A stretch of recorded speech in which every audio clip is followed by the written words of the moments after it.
News nation का exit poll लगातार आपके सामने हम प्रस्तुत कर रहे हैं और जैसा कि हमने आपसे कहा था, न्यूज नेशन आपके सामने पल पल बदलती तस्वीर प्रस्तुत करेगा और अब 4 बजे तक के मतदान के आंकड़ों के आधार पर ये आंकड़े हम प्रस्तुत कर रहे हैं। ऐसा बताया जा रहा है कि भारतीय जनता पार्टी के खाते में 47.5% मतदान प्रतिशत आ सकता है, कांग्रेस के खाते में 42.5%। और अगर इसे आप सीटों के आंकड़े में तब्दील करें तो भारतीय जनता पार्टी 129 से 133 सीटें गुजरात में जीत सकती है। जी हां, भारतीय जनता पार्टी गुजरात में 129 से 133 सीटें जीत सकती है। कांग्रेस के खाते में 47 से 51 सीटें आ सकती हैं। कांग्रेस के खाते में 47 से 51 सीटें आ सकती हैं। न्यूज नेशन का लेटेस्ट अपडेटेड गुजरात का ये एग्जिट पोल हम आपके सामने प्रस्तुत कर रहे हैं। अभी और भी तब्दीली हो सकती है, जैसे कि साक्षी महाराज कह रहे थे कि भाई अभी आपके पूरे आंकड़े नहीं आए हैं और मुझे उम्मीद है कि और आंकड़े आएंगे तो वो भी हमारे हक में ही जाएंगे। और आपको बता दें कि अभी ये 4 बजे तक का जो मतदान हुआ है, जो उसके आधार पर हमने अपना एग्जिट पोल कंडक्ट किया है, उनका ये कैलकुलेशन है। उसके बाद जो 2 घंटे हैं, यानी कि 4 से 5 और 5 बजे जो लोग लाइन में लगे रहते हैं, उसका आकलन अभी बाकी है। तो इजाफा या कमी दोनों की संभावना यहाँ पर उतनी ही बनती दिख रही है। अभी जो 4 बजे तक का जो हमारा आकलन है, उसके मुताबिक बीजेपी को 129 से 133 सीटें मिल सकती हैं, कांग्रेस के खाते में 47 से 51 और अदर्स के खाते में 1 से 3 सीट जा सकती है। तो बीजेपी एक ऐतिहासिक जीत की तरफ बढ़ती हुई नजर आ रही है। वो जीत जो इतनी बड़ी है, जो गुजरात दंगों में जहां सीधे सीधे क्लियर कट डिवाइड था हिंदू मुस्लिम का और एक हवा चल रही थी, उस सब के बीच में भी बीजेपी इतनी सीट लेने में कामयाब नहीं हुई थी। साक्षी महाराज हमारे साथ हैं। साक्षी महाराज, ये तो 2002 जब बीजेपी की एक अलग तरह की हवा थी, एक अलग तरह का वोट बैंक बटा हुआ था, तब भी इतनी सीटें नहीं आई जितना भी हमारा एग्जिट पोल इशारा कर रहा है। मैडम, मोदी जी का जो प्रभाव है वो दिन दूना रात चौगुना बढ़ता ही चला जा रहा है। मोदी जी सबके दिलों में राज्य करने लगे हैं, चाहे कोई हिंदू हो, चाहे कोई मुसलमान हो, चाहे सिख हो, चाहे ईसाई हो।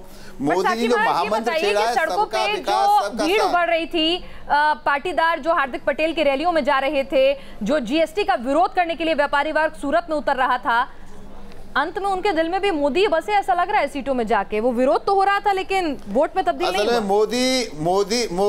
मोदी जी के प्रति भावनात्मक संबंध है। एक तो ये कि मोदी मेरे हैं, मेरे गुजरात के हैं, एक बहुत बड़ी बात है। दूसरा, आदमी जब ये सोचता है आखिरकार मोदी कर तो देश के लिए रहे हैं, राष्ट्र के लिए कर रहे हैं, तो आदमी अंत में आकर के अपने स्वार्थ को छोड़ देता है और राष्ट्र के हित को देखता है। इसलिए मोदी जी का प्रभाव पूरे गुजरात में ही नहीं, सारे देश में बढ़ चढ़ करके बढ़ता चला जा रहा है। और जहां जहां चुनाव होता है वहां वहां मोदी की सरकार, बीजेपी सरकार बनती चली जा रही है। साक्षी महाराज जी, एक बड़ा सवाल ये है कि आज क्या ये बात कहना गलत होगा कि प्रधानमंत्री नरेंद्र मोदी बीजेपी से भी कहीं ज्यादा बड़े हो चुके हैं? अगर आज आप उनको गुजरात से हटा देते तो शायद बीजेपी की इस तरह की जीत की संभावनाएं न बनती, लेकिन चूंकि मोदी जी हैं इसलिए बीजेपी है। मैं इससे भी बड़ी बात कहता हूं जय बाबू, मोदी कोई इंसान नहीं, मोदी भारत के भाग्य विधाता हैं और हजारों साल में ऐसे व्यक्ति आते हैं। अगर मोदी को मैं अवतारी पुरुष कहूं तो अतिशयोक्ति नहीं होगी, क्योंकि ऐसे आदमी हजारों वर्षों में कभी एक बार आते हैं। जिस प्रकार से मोदी का प्रभाव सारे देश में और सारे विश्व में पड़ा है, उससे तो लगता है कि मोदी कोई बड़ी शक्ति लेकर के आए हैं और मोदी के प्रभाव को नकारा नहीं जा सकता। आज जो कुछ चमत्कार सारे मोदी जी चमत्कारी पुरुष हैं। आप एक सन्यासी हैं और सन्यासी तो बहुत कुछ, जैसा कि आपने कहा कि मैं एक सन्यासी हूँ, मेरे को चीजों का आभास हो जाता है, मैं चीजें पढ़ लेता हूँ। राहुल गांधी ने भी बहुत मेहनत की, बहुत सारे मंदिरों के चक्कर लगाए, कहाँ कमी रह गई उनसे? आपको क्या लगता है एक सन्यासी के तौर पर, एक नेता के तौर पर? के बारे में असल में राहुल गांधी जो नाटक करते हैं, दिखावा करते हैं, जैसे अबे जनेऊ वो अपना पहन के दिखा रहे थे, क्या ये राजीव जी ये बता सकेंगे कि राहुल गांधी का जनेऊ संस्कार कब हुआ था? क्या राजीव जी को ये पता नहीं कि राहुल गांधी के पिता का नाम तो राजीव गांधी था, पर उनके दादा का नाम क्या था? और दादा का नाम अगर फिरोज खान था तो ये ब्राह्मण कैसे हो सकते हैं? काहे को जनेऊ पहन के दिखाना चाहते हैं? तो ये जो नकली काम कर रहे हैं, इस दिखावे से, राजीव जी इसका जवाब दें। से इनका ग्राफ गिरता है, उससे बढ़ने वाला कुछ नहीं है। राजीव जी इसका जवाब दें। देखिए, सवाल का जवाब देना कांग्रेस की शैली रही है, चाहे वो कितना ही अपराधी प्रवृत्ति का व्यक्ति हो, चाहे वो एक समझदार व्यक्ति हो, हर व्यक्ति का हम जवाब देंगे। ये जो बात साक्षी महाराज जी ने उठाई है, मैं उनको बहुत विनम्रता से बात कहना चाहूंगा। लूटने वाले भी आप ही लोग बाग हैं, गोडसे के वंशज ही हैं लूटने वाले। नहीं है, इधर की बात मत करो। राजीव जी मुद्दे पर आइए ना। होता है वहाँ कांग्रेस की लुटिया क्यों? ये बताइए ना, ये बताइए ना साक्षी महाराज जी। चला जा रहा है साक्षी महाराज जी, साक्षी महाराज जी, गोडसे महान है या गांधी महान है? चलिए बता दीजिए, ये बता दीजिए ना। राजीव जी, राजीव जी पहला सवाल, राजीव जी, राहुल गांधी के दादा का नाम बताइए। गोडसे महान है, गांधी महान है? गांधी के बाप का नाम बताइए। अरे मैं बिल्कुल स्पष्ट कर देता हूं। मैं पूछ रहा हूं, मैं स्पष्ट कर देता हूं। राजीव गांधी के बाप का नाम बताइए, राहुल गांधी के दादा का नाम बताइए। आप इधर उधर घूम रहे हैं, बात क्यों नहीं बता रहे? मैं राजीव गांधी के दादा का, राजीव गांधी के बाप का, सुरख लीजिए, दादा का नाम पूछ रहा हूं आपसे। 4 बच्चे हिंदुओं में और मुसलमानों में पैदा आप कराएं और तरह तरह के स्टेटमेंट आप दे, भारत आप जलाएं और जवाब हम दे साहब। राजीव जी जवाब दीजिए ना। आइडियल माने, राजीव जी जवाब दीजिए ना। उसका राष्ट्रपिता ना माने। नहीं राजीव जी, जवाब हम दे साहब आपको। राजीव जी, शौर्य की बात, राजीव जी बड़े आग्रह से, विनम्र आग्रह है, साक्षी महाराज जो सवाल पूछ रहे हैं उसका जवाब दे दीजिए। उनकी शंका दूर कर दीजिए ना। आपने तो राहुल गांधी को जनेऊधारी हिंदू बताया था, उनके मन में कुछ शंका है, उन्हें स्पष्टीकरण दे दीजिए। चाट ना निकाले तो मैं जवाब दे दूं। नहीं, आप जवाब तो दे, पहले आप इधर उधर घूमने लगते हैं, घूमिए मत, सीधे मुद्दे पर आइए, मेरे पास वक्त है कम। देखिए मैं राहुल गांधी के दादा का नाम देखिए अशोक, अजय जी, वक्त तो आपके पास कम ही रहता है हमेशा कांग्रेस के लिए, लेकिन मैं जवाब दे रहा हूं। जब आप इनको बीच में रोकेंगे, साक्षी महाराज वो बता रहे हैं, साक्षी महाराज जी, मैं जवाब देता हूं। जी बताइए साक्षी महाराज जी, जिस राम मंदिर की आप बात करते हैं, फिर आप मुद्दे से भटक रहे हैं, फिर आप मुद्दे से भटक रहे हैं। राजीव जी, आप फिर मुद्दे से भटक रहे हैं। गांधी जी ने किया था, राजीव जी आप फिर मुद्दे से भटक रहे हैं। सुन लीजिए, मुद्दे से नहीं भटक रहा, बिल्कुल भटक रहे हैं, मुद्दे से नहीं भटक रहा। सवाल का जवाब देने के अलावा आप राम मंदिर जा रहे हैं की और गांधी फैमिली की जो सेवा की है, गांधी फैमिली। अरे आप क्या बात कर रहे हैं राजीव जी? राजीव जी, मैं सवाल आपके सामने फिर से रख देती हूँ।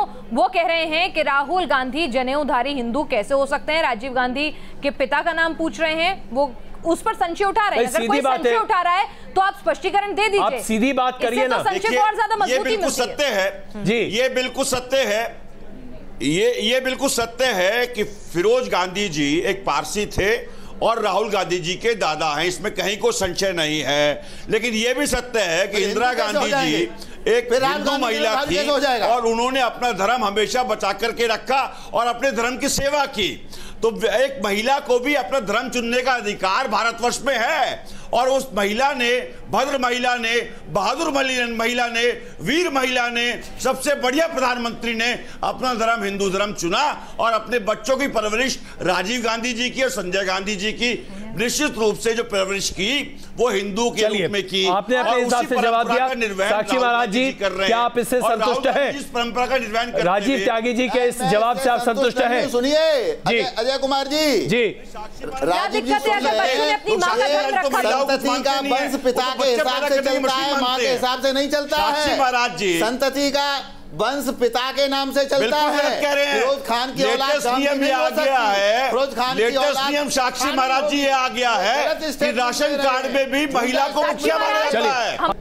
तो लगातार हम आपको दिखा रहे हैं न्यूज नेशन का एग्जिट पोल जो बीजेपी को एक ऐतिहासिक जीत की ओर ले जा रहा है। अभी जो ताजा आंकड़े आए हैं उसके मुताबिक बीजेपी को 131 सीटें यहां पर मिल सकती हैं। साक्षी महाराज, राजीव त्यागी लगातार हमारे साथ जुड़े हुए हैं। राजीव त्यागी जी, अभी राहुल देव जी हमारे यहाँ पैनल में जुड़े हुए थे, उन्हें जाना था, एक सवाल वो आपके लिए छोड़ के गए हैं कि अगर राहुल गांधी का वो जनेऊधारी ब्राह्मण हैं, हिंदू हैं, तो उनका उपनयन संस्कार कब हुआ था? ये उनकी जिज्ञासा थी जानने की। नहीं, उनकी जिज्ञासा स्वाभाविक है, उन्हें जानना भी चाहिए निश्चित रूप से। अगर वो इतना इंटरफेयर करना चाहते हैं किसी भी व्यक्ति के रोज के संस्कारों पे, तो उनको निश्चित रूप से राहुल गांधी जी को फोन मिला के पूछना चाहिए कि कब उनका जनेऊ संस्कार हुआ था। और मुझे जहां तक ध्यान है, जनेऊ संस्कार 3 टाइम पे होता है, या तो बचपन में होता है, या ब्रह्मचर्य की तरफ जब बढ़ता है आदमी जब होता है, या फिर उसका विवाह के टाइम पे जनेऊ संस्कार होता है। तो विवाह तो राहुल गांधी जी ने किया नहीं, तो शायद ब्रह्मचर्य की तरफ जब बढ़े होंगे जब हुआ होगा, या फिर बचपन में कर दिया होगा। तो निश्चित रूप से अगर आप देखेंगे भी तो इंदिरा गांधी जी के वो तस्वीर देखिए जब वो दक्षेश्वर महादेव मंदिर में जाकर के अभिषेक करती थी, वो तस्वीर देखिए इंदिरा जी की जब वो जाकर के आनंदमयी मां के चरणों में। राजीव जी आज मैं एक बहुत सीधा सवाल आपसे पूछना चाहता हूं। राजीव जी, हिंदुओं में दी जाती है। राजीव जी, मैं एक बहुत सीधा सवाल पूछना चाहता हूं। आज क्या ये वाकई में आवश्यकता है किसी भी व्यक्ति को ये जवाब मिलेगा? बिल्कुल सीधा सवाल ये कि आज किसी भी व्यक्ति को ये क्या दुनिया को जतलाने की आवश्यकता है कि वो जनेऊधारी है या नहीं? क्या हिंदू अपने आप में काफी नहीं है? क्या हिंदू होना अपने आप में काफी नहीं है? क्या हमें यह स्पष्ट करने की आवश्यकता है कि मैं जनेऊधारी हूं और अमुक व्यक्ति जनेऊधारी नहीं है? कल को ये बात फिर तो आपके हिसाब से कल को तो फिर ये बात भी उठेगी कि रुद्राक्ष की माला धारण क्यों करते हैं शेफ, जैसे मैंने कर रखी है। देखिए कि जरूरी है कि रुद्राक्ष की माला धारण करें शेफ। अच्छा, इससे पहले किसी चुनाव में राहुल गांधी ने बढ़ चढ़कर ये सब नहीं दिखाया। अचानक से राहुल गांधी के भीतर का हिंदुत्व क्यों जाग आया? क्या ये राजनीतिक मजबूरी थी? राहुल तो लीग से हटकर आजकल के मॉडर्न जमाने के नेता हैं, अचानक से इस चुनाव प्रचार में उनका हिंदुत्व क्यों उमड़ आया? बहुत अच्छा प्रश्न किया आपने पिनाक जी, बहुत अच्छा प्रश्न किया है। इसका बहुत स्पष्ट जवाब भी दे देता हूं। आप कितने ही मॉडर्न हो जाइए, मॉडर्न होना बुरी बात नहीं, आधुनिक रहना चाहिए व्यक्ति को, आधुनिक सोच रखनी चाहिए। देश विकसित हो, विकासशील से विकसित हो, ये सोच रखनी चाहिए हर नेता को। लेकिन अपनी पुरातन संस्कृति को, सनातन धर्म को हमेशा अपने हृदय में रखना प्रत्येक व्यक्ति का दायित्व है, और राहुल गांधी भी उस काम को कर रहे हैं। चलिए, बहुत अच्छा है, कम से कम वो इस बोध से तो अवगत है कि उन्हें कैसे अपनी संस्कृति को लेकर आगे चलना चाहिए। लेकिन मुझे उम्मीद है कि साक्षी महाराज शायद इस पर संतुष्ट नहीं होंगे।